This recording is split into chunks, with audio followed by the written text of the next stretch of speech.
정말로 이 시기에 구속되면 겨울을 온전히 구치소 혹은 교도소에 보내야 되는 상황인데 이런 타이밍에 조은석 특검이 또 한 명을 상대로 구속영장을 청구했습니다. 바로 조태용 전 국정원장인데 결국은 홍장원 전 차장의 증언 신빙성을 무너뜨리기 위해 가지고 국정원 CCTV 영상을 국민의힘 측에 반출한 혐의를 받고 있는 건데 이건 정말 나쁜 짓 같아요. 제가 보기에는. 그렇죠. 사실은 이 업무 특성상 그 실패한 이후에 손절을 했다고 하면 사실은 조태용 전 국정원장을 잡아넣을 수가 굉장히 어려웠을 거예요. 근데 이런 사건들의 특징이 뭐냐면 나중에 뒷수습을 하는 것 자체에서 불법이 걸리거든요. 최상병 특검 때도 똑같았어요. 최상병 사건도 똑같았던 게 사실 그 이종섭 장관이나 이런 사람들을 처벌하기가 되게 애매한데 나중에 그거를 어떻게든 만회해보고 수습해보려고 위증하고 뭐하고 그렇죠. 뭐하는 과정에서 네. 그게 더 본체보다 커진 건데 전형적인 사례라고 보이고 이걸 통해서 신병이 확보가 되면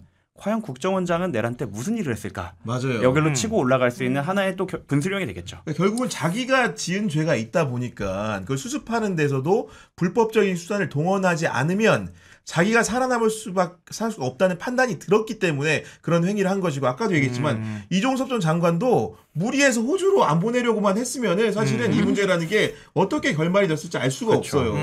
그런 상황들을 자초하는 인물들인 겁니다. 이거 보면은요. 그러니까 한덕수 전 총리랑 비슷한 거죠. 자기가 잘못한 걸 자기가 덮으려고 대통령 출마까지 강행하려고 했던 사람이잖아요. 그러니까 그랑 좀 비슷한 것 같다는 생각이 들고요. 그러니까 저는 그 추경호 전 원내대표, 추경호 의원만 내란 동조했다고 생각하지 않아요. 그러니까 어떻게 해서든 판을 뒤엎으려고 계속 국민의힘 의원들이 시도했다고 보거든요. 그게 이제 대표적인 게 홍장원 전 차장이 자기가 처음으로 윤석열한테 직접 체포하라는 지시를 받았다고 하는 얘기를 언급한 그게 사실 굉장히 쇼킹한 거였단 말이에요. 왜냐하면 윤석열의 입을 통해 가지고 직접 얘기를 들었던 처음으로 이제 나온 사람이었다고요. 근데 그 증언의 신빙성을 흔들려고 시도를 했던 거고 그게 조태용이라는 사람이 거기에 대해서 나름대로 협조를 하겠다고 한 거고 그리고 지금 특보라는 사람이 그 시기에 그 영상 공개할 때 국민의힘 의원들하고 부지런히 연락을 취했다고 하잖아요. 그러니까 손발을 맞추는 작업을 했던 거예요. 이거는 일반적으로 보면은 죄질도 죄지지만 괘씸죄에 걸려서라도 네. 구속을 시켜야 돼 마땅하다고 법리적으로 봤을 때는 뭐 내란 행위가 그때 종료되지 않고 내란을 정리하는 과정까지 내란으로 하나의 범죄 계속되고 있는 계속범으로 본다고 하면 그 과정의 마지막에 가담한 사람들도 넓게 보면 그 내란에 동조했거나 아니면 주요 임무가 아니라도 나중에 가담한 사람으로 처벌해야 되지 않나라는 생각도 들 수 있어요. 이 부분은 논의가 좀 필요한 사항인데 예를 들어 도둑질 같은 경우에도 실제로 들어가서 훔칠 때도 중요하지만 할 때도 거기에 대해서 한 거 그리고 나중에 뭐 작물회비도 따로 처벌하지 않습니까? 그런 것처럼 하나의 범죄로 봐갖고 사후 행위에 대해서도 그 형사 처리하는 경우가 있어서 그 부분까지 돼야 되는데 저는 또 한덕수 전 총리 얘기를 하셨으니까 그대로 한덕수 전 총리의 예를 봤으면 좋겠어요. 왜 한덕수는 구속되지 않았을까? 조태용 국정원장도 그리고 추경호 지금 원내대표도 잘 생각하시고 한덕수의 예를 따르라. 구속을 피하기 위해서. 네. 아니 그리고 그리고 국정원장이잖아요. 제가 볼 땐 내란 준비한 거 알았을 거예요. 그거 몰랐다고 하면 우리나라 국정원이야 그게? 국무회의 참석 대상도 아닌데 갔잖아요. 사조직이지. 그 무슨 국정원이라고 할 수 있겠어요. 방첩사가 그렇게 움직여대고 대통령이 뻑하면은 아니 방첩사 수방사 그다음에 특전사령관하고 뻑하면 국방부 장관하고 모여가지고 술 퍼마시고 그러는데 국정원이 그걸 몰랐다고? 그럼 우리나라 국정원 다 짐 싸야지. 근데 저는 알았을 가능성이 매우 높다고 봐요. 저는 몰랐을 가능성이 없다고 봅니다. 몰랐을 가능성이 없어. 알았지. 깔끔한데요. 그러니까. 김건희가 괜히 문자했겠습니까? 아니 그리고 우리는 사실은 정보기관에 현대사의 질곡이 많잖아요. 사실은 뭐 안기부란 이름을 가졌다가 뭐 등등해서 국정원까지 온 건데 그런 이유가 다 뭡니까? 결국은 정치권에 이렇게 줄대고 이런 정치적 일들에 개입하다가 기관 스스로가 이제 종말을 자초했던 건데 그렇기 때문에 국정원법으로도 엄정하게 원장 같은 경우에는 특히나 정치 활동에 관여하는 행위를 국정원 법으로 금지하고 있어요. 그리고 강력하게 처벌을 하게 돼 있습니다. 네. 그 법에 의거해서 조태용 원장은 정말 심각한 과오를 저질렀기 때문에 지금 구속영장 심사를 받을 수밖에 없는 거 아니겠습니까? 그렇죠. 그리고 이거는 시작이라고 봅니다. 이걸로 해서 신병이 구속이 되고 그리고 이제 국정원 내에서도 정권이 바뀌었고 국정원장이 날아갔어요. 신규 국정원장도 올 거고 새로운 자리가 많이 날 겁니다. 그러면 나는 내란에 가담하지 않았다는 얘기를 해야 될 관련 정보 직종에 있는 사람도 있겠죠. 그럼 슬슬 얘기가 터져 나올 거라 생각을 해요. 그러면 저는 자연스럽게 뭐 이제 내란 특검 기간은 아니더라도 어차피 이거에 대한 청사는 저는 뭐 5년 10년 이렇게 계속 수사기관이 계속 해야 된다고 생각을 합니다. 그때까지 계속 갈 거다. 그래서 이 지금 영장 시작에 불구하고 이 분수령을 지나서 계속되는 수사에서 아마 하나씩 내란 부역자들이 밝혀질 것이다라고 생각합니다. 요거 하나만 짧게 말씀드릴게요. 윤석열이 계엄을 본격적으로 준비한 거에 그 신호탄이 된 게 김용현 경호처장을 국방부 장관이 임명한 거잖아요. 국방부 장관으로 내가 제일 믿을 만한 사람을 넣어놔야 그렇습니다. 그래야 계엄 때 성공한다고 판단했을 거거든요. 근데 그 전에 국방부 장관이 누구예요? 신원식이잖아요. 아, 네. 신원식 말 안 들을 것 같은 사람이잖아요. 신원식 아는 사람도 그렇게 얘기하거든요. 근데 신원식을 국방부 장관에서 빼서 어디다 갖다 넣었어요? 안보실장 갖다 넣었잖아요. 넣었잖아요. 네. 그 전에 안보실장이 누구예요? 조태웅이잖아요. 그 조태웅을 국정원장으로 보냈단 말이에요. 이 연쇄 반응을 봐도 지금 와서 보니 이 연쇄 반응을 봐도 조통이란 사람은 내란 준비하고 있다는 걸 모를 수가 없는 사람인 거예요. 당연하죠. 야, 그런 부분들이 정말로 이제 귀에 잘 들어오는 것이고 네. 그리고 그 내란 특검도 사실은 수사 기한이 얼마 안 남았어요. 마지막 연장을 이제 허가 받았다는 거 아니겠습니까? 한 달이에요? 아마 이제 한 달 정도 수사 기한이 남은 것 같은데 이런 상황 속에서 네. 조태우 영장도 치고 박성재 영장도 재청구할 예정인데 이런 가운데 유일하게 아직도 입을 끝까지 안 여는 분이 있습니다. 바로 노상원 전 정보사령관인데 이분에 대해서도 어쨌든 간에 실마리가 되는 수사들을 계속 해왔고 군에 있는 수사관들을 정밀 투입해가지고 노상원 수처 전담 해독팀을 만들어서 오. 일부 내용을 해독했다고 하는데 네. 우리 정구승 변호사 어떻게 보셨습니까? 소개 좀 해주세요. 사실 이제 해독 내용. 사실 수첩이 공개된 거는 꽤 오래됐죠. 근데 이게 그 글씨가 워낙 악필이고 그 맥락을 찾아야 되는 거 왜냐면 답안지 쓰듯이 다 쓰는 게 아니기 때문에 그 맥락을 찾는 과정이 좀 오래 걸렸다고 생각을 하고 저는 그것도 있는 것 같습니다. 이제 한 페이지가 끝나고 다음 페이지로 넘어갈 때 노상원을 관련해 갖고 시작을 할 때 노상원에게 또 그 죄수의 딜레마를 강하게 작용하기 위해 지금쯤 이거에 대해서 릴리즈 하지 않았을까. 마지막 남은 한 달. 어제 해독을 한 건 아닐 거예요. 근데 해독을 하고 들고 있다가 우리 할 거 하고 다음 네. 페이지로 넘어가기 전에 한번 릴리즈해서 노상원한테 강력하게 압박을 주기 위해서 했다고 생각을 하고 네.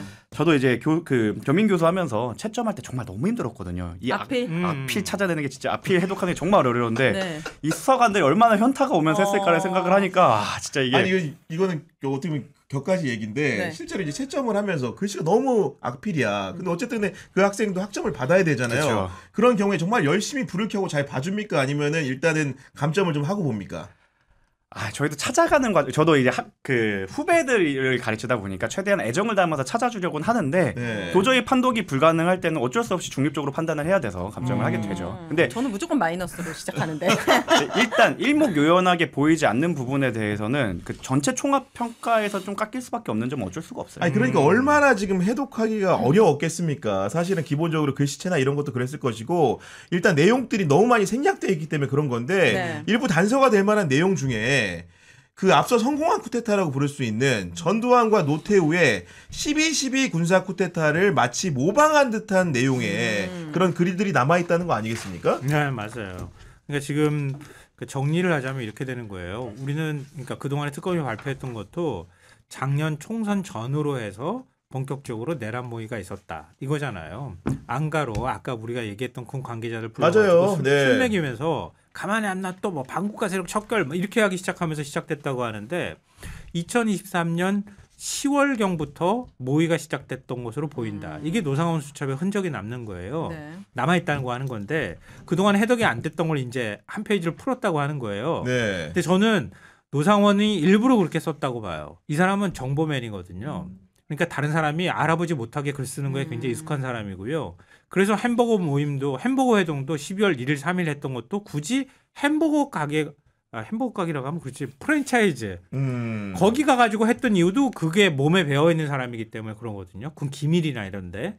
그러니까 그거를 막 휘갈겨 쓴 거를 이제 해독해서 보니 그때 계엄에 동참할 수 있는 그 군 관계자들을 승진을 어떻게 시켰는지 그림이 나오는 거예요. 그러니까. 거기에 여인영, 박한수 이제 육참 총장이었잖아요. 나중에 계엄사령관이었던 사람, 김웅준, 그 아래 손식 요런 이제 대장급들 승진하는 과정들이 거기에 기록이 돼 있고 이 손식 대장의 육사 47기 동기인 강호필이라는 사람이 지상작전 사령관이었거든요. 네. 그 사람 얘기도 거기에 등장하는 거예요. 진급 명단에. 그러면서 어떻게 써왔냐면은 군에서 보통 뭔가 실행에 옮기는 걸 행사라고 표현하거든요. 행사. 네. 계엄을 행사한다고 할 때 계엄을 행사하는 거는 자기의 의도에 맞게 행사가 되는 거잖아요. 성공되는 거지 쉽게 얘기하면. 성공하는 네. 거지. 근데 역행사라고 하는 표현이 나온다는 오, 거예요. 그건 실패한다는 네. 거고. 아. 전단 신군부가 12.12 일으키고 난 다음에 군 안에서 몇 사단이 출동하고 그 사단 출동하는 거 한강 못 넘게 하기 위해서 그걸 저지하는 사단이 또 출동하고 이런 과정들이 있었잖아요. 네. 그러니까 역행사에 대비하는 그러니까 서울하고 가장 가까이에서 출동할 수 있는 사단 9사단 30사단이 역행사 민주당 쪽으로 붙어가지고 역행사를 할 가능성이 있다. 이걸 갖다 써놨다는 거예요. 그러니까 그리고 지상작전사령관을 해야 될 필요성이 있는 게 그 사단들을 통제하는 자리에 있었다고 하는 거지. 그러니까 구체적으로 계엄 모의가 최소한 그때부터 있었다고 하는 거를 이번에 그 노상원 수첩을 해독하면서 아니 글자를 해서, 알아보면서 네. 알게 됐다. 그럼 이게 윤석열의 내용이에요. 논리가 다 깨지는 거잖아요. 그게 뭐 2시간짜리 해프닝이었다. 아니, 그러니까. 그리고 네. 민주당의 폭거 때문이었다. 막 기타 등등에 다 깨지는 거잖아요. 사실 그건 이미 헌법재판소에서 다 깨졌어요. 근데 진짜 그 시점이라는 게 되게 재밌는 거예요. 그쵸. 왜냐하면 김건희 특검법이 계속 얘기가 될 때야. 2003년 10월 11월이. 아, 그때가 또 역시 그런 또. 포인트에 맞물려 있구나. 네. 민주당이 강행 처리하겠다고 막 하면서 김건희 특검법 막 올라올 때였고요. 이거 국민의힘 쪽에서도 못 막을 것 같다. 차상병동까지 같이 겹치는 바람에 이러면서 어떻게 해서든 법안이 통과될 것 같은 분위기가 있을 때도 본격적으로 이런 얘기가 있었다는 거지. 네. 그러니까 결국은 이런 모의를 인사부터 시작해가지고 노상원이라든가 당연히 김용현 같은 사람들이 관여하지 않았겠습니까? 기본적으로 노상원 묻고 김용현 묻은 군인들과 우리가 결국은 이재명 정부의 군통수를 할 수 있겠느냐 없는 문제에 부닥쳤기 때문에 합동참모본부가 장군 전원을 교체하겠다 소속 부대에 이렇게 설명을 한 것이고 진영승 합창 의장이 합창 장군들 전부와 2년 이상 근무한 중령과 대령들을 모두 교체하라는 지시를 내린 겁니다. 좀 뭐 답답하다고 하는 좀 지지자분들이나 이제 대중분들도 계셨던 것 같은데 이렇게 하려고 했던 것 같습니다. 꼼꼼하게 봐서 사실 이게 별이 우수수 떨어지는 일이에요, 사실. 그렇지. 저 같은 공익법무관들이야 아저씨들이지만 사실 군 출신 분들은 더 뼈저리게 느끼는 게 합참에 있는 장성들이 다 교체된다는 건 사실 은하수 하나가 사라지는 효과이거든요, 거의.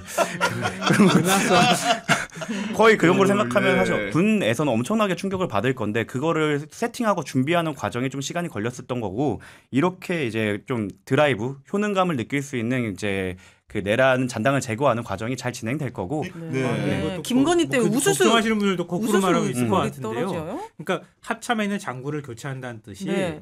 거기는 별을 다 떼버리겠다는 뜻이라기보다는 합참 안에 두지 않겠다는 뜻이에요. 그렇지 그 아. 얘기죠. 네. 내보내겠다. 네, 중요한 부서에서. 바깥쪽에서 예. 데리고 오고 합참 안에 있던 장군들을 바깥으로 빼겠다 이런 뜻이에요. 그러니까 김건희란 여자 때문에 지금 이렇게 군에서도 난리가 나네요. 별이 떨어지고 나가고 들어오고 하냐고요. 했냐고요.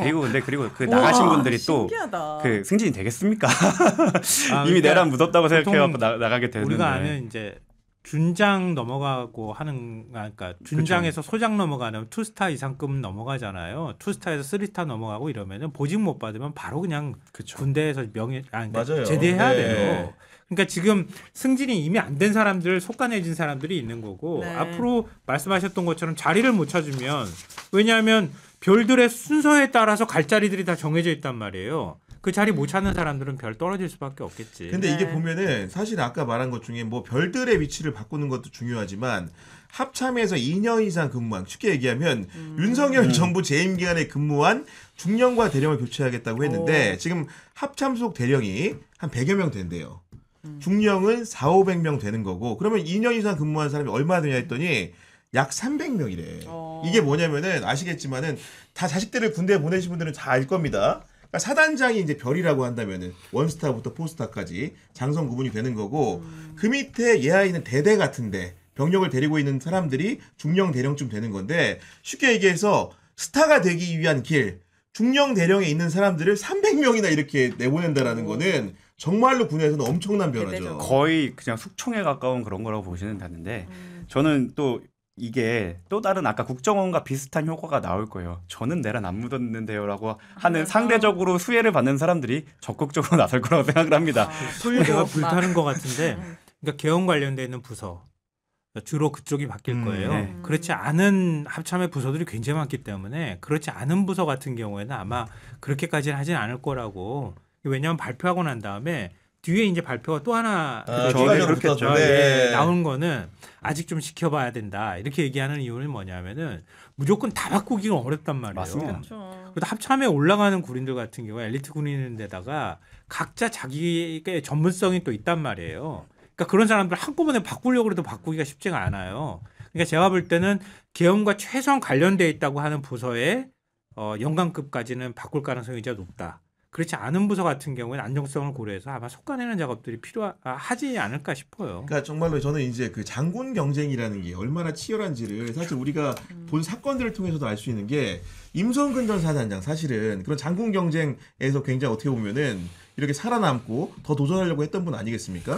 그거에 이제 사령관으로 올라가기 위해 해병대는 보니까 사단이 2개밖에 없고 둘 중에 한 명이 사령관이 되는 구조인데 거기서 이겨내기 위해 장갑차가 떠내려가는 상황에서 병력을 투입할 정도로 마음이 급한 게 별들인데 오죽하겠습니까? 그래서 저는 여기서도 내란이 조금이라도 묻었다고 의심되는 사람이 있으면 아마 주변에서 알아서. 동기가 다 연락을 할 거다. 아니 근데 저는 사실 대표적인 인물이 네. 김현태잖아요. 네, 그렇죠. 네. 자기가 맨 처음에 했던 태도만 707 유지했어도. 특임단장을 유지했어도 훈장 받았을 거예요. 그렇게까지 지금과 같은 처지는 안 됐을 텐데 말 바꿔가면서 어쩌면 말을 바꾼 것도 그 이전에 윤석열하고 골프 치고 이렇게 하면서 뭔가 얘기를 들은 게 있었기 때문에 전 그랬을 거라고 보는데 그러니까 제가 왜 이렇게 말씀드리냐면요. 우리 하나 군은 사실 누가 대신 들어가서 일을 해줄 수가 없단 말이에요. 역할을. 근데 너무 흔들면 군 전체가 막 흔들려요. 그러니까 이거는 좀 현명하게 해야 해요.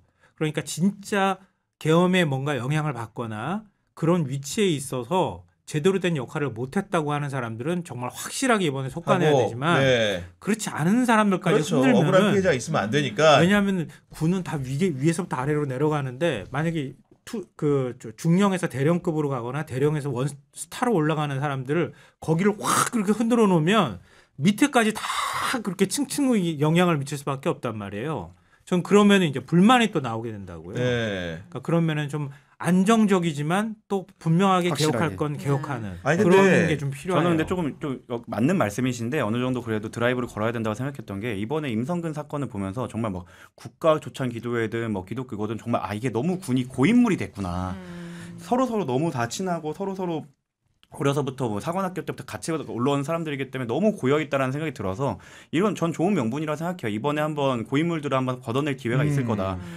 과연 지금 뭐 엘리트라고 평가받는 사람들이 전투나 실제 상황에서 높은 평가를 받아서 그런 건지 아니면 정치를 잘해서 여기까지 올라온 건지는 모르겠지만 정치를 잘해서 올라온 분들이 이번에 내란이 안 묻었을 리가 없잖아요. 그런 분들을 속아냄으로써 사실은 오히려 더 강군으로 나아가는 기회가 되지 않을까라고 공익 출신이 한번 얘기해봅니다.